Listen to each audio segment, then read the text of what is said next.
I'm Dr. Lorraine Day, and this is When You Want to Know the Truth. Almost everyone has heard of the recent devastating earthquake in Turkey and Syria, but many people don't know why and how it happened. Yes, that is the question, why and how it happened. This was not an act of nature. This was purposely done. And so we're going to discuss why and how. Sweden and Finland applied to join NATO, and Turkey opposed their joining.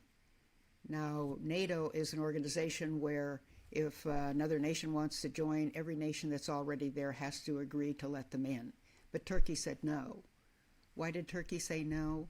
Well, their president, President Erdogan, has said that there is a Kurdish group that is a terrorist organization that is apparently associated with Sweden, and they have been fighting the Turks for about 40 years, since the 1980s. And not only that, recently the Quran was set on fire in Sweden in front of the Turkish embassy. So Turkey said no. Well, that's holding up the progress of the one world government and taking over of the world by the Jewish Illuminati. This is run by the Rothschilds at the very top. I know that many podcasts refer to it as the deep state and as the globalists, but it's really the Jewish Illuminati. There are probably a few Gentile Freemasons at the top, but it is primarily a Jewish plan to annihilate the Gentiles. So this earthquake in Turkey did a pretty good job of annihilating a lot of people. The death count now is about 40,000, with many, many more than that injured, maybe up to 100,000 injured. And so why it happened to Turkey? Turkey had to be punished by this New World Order Jewish Illuminati because they're not going along with the plan to take over the world. Why Syria? Why was it on the border of Turkey and Syria? Well, Syria is a problem for Israel because Israel wants to expand its borders to include the original Israel, which went from the Euphrates River down to the Nile, and included Syria, Lebanon, Jordan. And so that's one reason that the Israelis have been fighting Syria and Lebanon and all that, because they want to expand their borders to the original nation of Israel, even though the Israelis, the Jews of today, have no relationship to the Israelites of old times. So they had to be punished, and so they caused this devastating earthquake. Well, how did they do that? Well, the HAARP technology, which is HAARP, which stands for High Frequency Active Auroral Research Program, which has been around since about 1976. And the Wikipedia will tell you that it actually started with Bernard Eastlund in about 1987, but it's been around much longer than that. And it can control the weather. Now, you have seen all the chemtrails in the sky at various places in the country. We have them here where I live in California. We have them here almost every day. The chemtrails in the sky, they're making the sky into a plasma, so they can manipulate the weather. They can bring high pressure areas in or push them out, bring low pressure areas in or push them out, and decide what weather people are going to have. I have a lot of information on that in my book called The Deliberate Destruction of America and the World, Who's Doing It and Why. And I show you the inside of these planes where they have all of this equipment, where they spray these chemtrails, which contain many poisonous substances, as well as making the sky into a plasma. And many of these planes are run by remote control. They don't even have any pilots, so they can have them going across the sky all they want. So the reason that it was on the Turkey-Syria border was to punish Turkey. It caused this terrible devastation to the Turkish people, and to also punish Syria, because Israel has been fighting Syria for quite some time. What is HAARP, and how did it start? Well, again, they tell you that Bernard Eastland was the one who got the patents for weather control in 1987. But this started much earlier than that. Nikola Tesla was probably the most, um, the brightest inventor ever. He has over 300 patents in the U.S. Patent Office. He was a contemporary of Einstein. Einstein was a little younger than Tesla, but Tesla was born, I think, in Hungary, or no, he was Serbian. He was Serbian, and then he moved to America, and he developed alternating current electricity. He had many, many, many patents. And again, as I say, he was he lived at the same time that Einstein, and we hear about Einstein all the time. He was the greatest inventor that ever lived, and invented the nuclear bomb, and all that. None of that is true. I have a picture here of the only patent that he has by himself in the U.S. Patent Office. He has 2 patents for other minor devices, but he has 1 patent that is his himself, and it is this. It is a blouse. That is the genius of Albert Einstein. It is a blouse. It is a blouse that you can wear. It has 2 sets of buttons, so you can wear it when you're fat or when you're thin. That's about as much as Einstein came up with. And even Nikola Tesla said that E equals mc squared was not the formula for making a nuclear weapon. He said Einstein doesn't know what he's talking about. So Nikola Tesla developed the weather control, and what he was going to use it for was to make desert areas into growing areas, to bring rain in so people who live in desert areas could have rain. But of course he was funded by J.P. Morgan, again, who was Jewish, and so on his death, on the death of Nikola Tesla, which was under very mysterious circumstances, and we'll discuss that in a later broadcast, all of his papers vanished. And then we had weather control coming out with Bernard Eastland and all of this other. But this really came from Nikola Tesla, who, by the way, was a Gentile inventor. He was not Jewish. So HAARP is the organization that has brought weather control into America and many other countries as well. They can use it during military battles, where they can just bring torrential rains to the enemy, so they can't even fight, they can't even get through the mud. So this is a great weapon to use against enemies, but it is also a weapon that they're using against their enemies, which is us. So they're using it in every way possible. Again, it started in 1976, which was the 200-year anniversary of the supposed independence of America, and it's been going on ever since.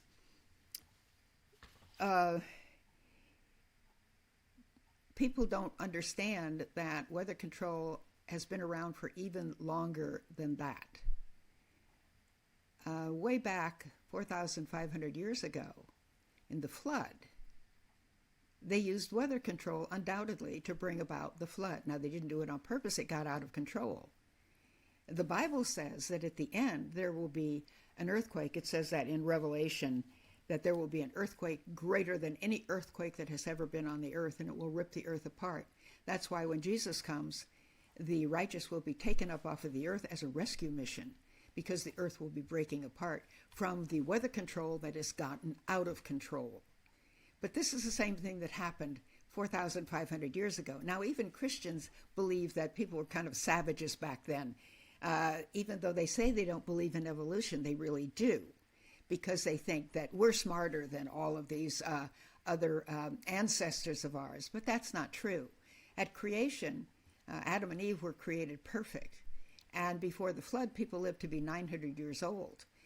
They were much smarter then than we are now, because we are the products of 6,000 years of sin. At the time of the flood, which occurred only 1,500 years after creation, they were much, much smarter than we are. Now, the evolutionists would like you to think that we came from dirt, or we came from nothing, or we came from whatever, and we're getting smarter all the time. And the New Age tells you that we'll all become gods because we're going up the ladder. Klaus Schwab of the World Economic Forum says God is dead, and his sidekick Harari says Jesus Christ is a myth. Well, they're going to be surprised at the end when they actually look Jesus Christ in the face and have to reap what they've sown with all the damage they've done to the world. So we were much smarter, human beings were much smarter before the flood. So they were undoubtedly doing weather control back then, because you see, when God created the world, it says in Genesis, he separated the waters from the waters, the firmament from the waters. So, and then there was dry land in between. But there was a water canopy around the earth. And before the flood, the temperatures of the whole world were perfect because of this water canopy. And the Bible says it did not rain ever on the earth before the flood. The earth was watered with dew that came up from the water reservoirs in the earth. So when Noah was preaching that it was going to rain, they said, what is that? Well, water's going to come down from the sky. Oh, you're just a stupid old man. You don't know what you're talking about, because he was building this gigantic ark, this boat in the middle of the desert with his 3 sons. And he preached for 120 years and never converted anybody because they just didn't believe it, because they had never seen rain. So what happened? Well, they were probably doing weather control back then as well. And so they used these scalar waves that Nikola Tesla discovered, the scalar waves, and they can shoot them up into the sky and bounce them off the ionosphere and push them back down into the earth at whatever level they want to disrupt the tectonic plates to cause an earthquake.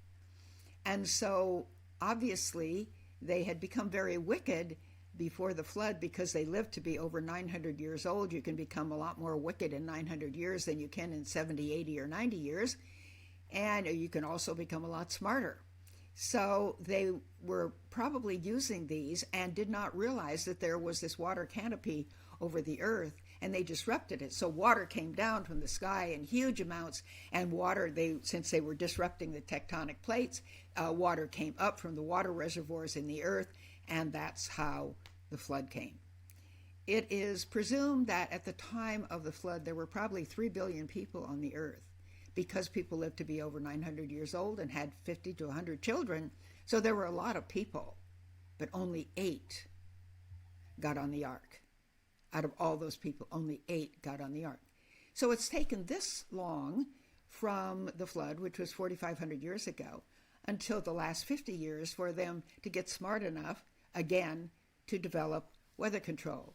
You see, in the Bible, God says he does these things, but actually we do them to ourselves, such as Sodom and Gomorrah. It said that God burned down Sodom and Gomorrah. Well, if you read the Bible carefully, Sodom was on an asphalt mine. It's called bitumen or bitumen. They were tar pits, and that's very flammable. So they were probably over-mining that area and caught themselves on fire from the asphalt pits on which Sodom was built. The same thing with the Assyrian army in the Bible that was going to attack Jerusalem. They came in and God said, when the king of Israel said, the king of Judah said, God, can you help us, because we are surrounded by the Assyrians?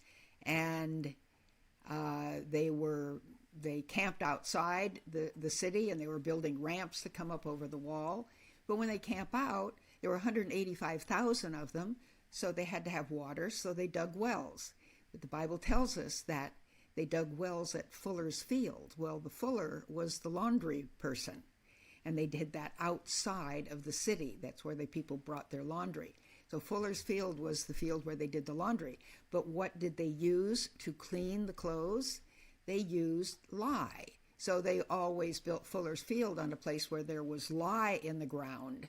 So what undoubtedly happened was that The Assyrian army dug these wells, and they had lye in them, and lye is a very caustic substance, and they drank the water, and 185,000 died in one night. So God is the scriptwriter, and human beings act out the parts. They don't know they're acting out a part, but God is in control of all the circumstances of our lives. So after the flood, the life expectancy dropped precipitously. Why? Well, when they disrupted the water canopy over the earth, then there became extremes of temperatures. There were no extremes of temperatures before. There was no extreme hot or extreme cold. They didn't have Antarctica back there because all the temperatures were exquisite. And so then after the flood, there were extremes of temperature in certain areas of the world, very hot, very cold. Plus, we know that there was a decrease in oxygen content because at the time of the flood, granite was formed very rapidly. And now they have opened up some of those rocks of granite and found oxygen inside, which is a much higher content of oxygen. They found air inside, much higher content of oxygen than we have now. And so therefore we have lower oxygen, which decreases life expectancy. We have extremes of temperature at various places in the earth, which decreases life expectancy. And before the flood, nobody ate flesh food. They didn't eat dead animals. God said after the flood that human beings could eat dead animals. They could eat flesh food, but they were not to eat unclean meats, like the pigs and all that eat the filth and waste of the earth, because that causes disease in people, and yet people love bacon and ham and everything else, and they love to eat it, and that's one thing that's causing a lot of sickness in the world, plus many other things people are doing. So the people started eating flesh food. But when you eat flesh food, whether meat, poultry, and fish, that contains no water and it contains no fiber. It causes constipation, it causes dehydration in the body doesn't work right, the body gets sick, and it lowers life expectancy. So God said human beings could eat meat, but he didn't say they had to. Why did he say that? Well, he had to have the earth last another 4,500 years, and it only took 1,500 years at the beginning when people had this long life expectancy to get so evil that they destroyed themselves, you see? Well, he had to have it last 4,500 years for the period of humanity to be 6,000 years, because 6 is the number of mankind without God. We add God, then we've got God's number, which is 7. And so it's now 6,000 years approximately since God created the earth and humanity. So one way he had the earth last this long is people lowered their own life expectancy by eating flesh food, and therefore now we are at the 6,000 year mark, and Jesus is coming back very soon. So we see that weather control actually is not new. It was present most probably 4,500 years ago. And weather control also is responsible for Fukushima. They planned the earthquake and the tsunami in Fukushima. They had the Stuxnet virus, which was developed in Israel. The Stuxnet is not a virus that causes disease. It's a virus that infects the Siemens equipment. Siemens is spelled S-I-E-M-E-N-S. In the operating room, we use Siemens X-ray equipment. And the Siemens company is the one that provides the equipment for making a nuclear energy. And so the Stuxnet virus was a virus that was supposed to infect the Siemens equipment so they would have a meltdown. They tried it in Iran, but Iran was smart enough, because Israel hates Iran and wants to take it over, because again, that area, they want to expand into that area as well, and they're Muslims, they want to get rid of them. But Iran was too smart for them, and they got it before it destroyed their equipment. But they did it on Japan, and it's not totally clear why it was done on Japan, except that there is evidence that at the time that Japan was very interested in books on the Holocaust hoax. And so they wanted to punish Japan. So they had this earthquake that they did in the ocean, and it caused a tsunami, and the tsunami came in and destroyed the equipment. There was a meltdown, and Fukushima is essentially uninhabitable. Now, the Bible says that this is just the beginning. These kinds of earthquakes, and it was, I think, 7.8 in Turkey and Syria, these kinds of earthquakes will happen all over the world from now on. And they will, of course, be done by the weather control for those who are trying to take over the world. And in Revelation 16:18, it says the last earthquake will be the biggest earthquake that has ever been in the world. And it will really start breaking the world apart. And that's why when Jesus comes, it will be a rescue mission. The reason that people will be caught up off of the earth, the righteous will be caught up off of the earth to meet Jesus in the sky, will not be because it'll be a tricky episode to watch. It will be because it's a rescue mission, because the earth will be falling apart. The Bible says the elements will melt with fervent heat because fires will break out all over volcanoes and the fires that are burning in the earth, and the earth will be consumed with fire. That's why we know that the millennium, the 1,000 years that follows that, will be devoid of people. Everybody who is not taken to heaven at that time will die, but they will be resurrected in the second resurrection. So they will come back to stand in front of Jesus Christ for the judgment. So this whole episode in Turkey, we have to look at it in perspectives of end times and what is happening in the world today, and how we will have many, many more of these that will happen in the United States as well, and in every country in the world. So this is just the beginning of the end times. And they certainly have many ways of killing people: earthquakes, weather control, wars. Bible says in Matthew 24, there will be pandemics, pestilences, there will be famines. Those are certainly beginning now. There will be wars. And we're going to discuss in a later podcast why the Russia-Ukraine war is happening. It's a real, very different reason from what you may think. So weather control did not just begin in 1976. It's been around for probably 4,500 years. Thanks for joining me.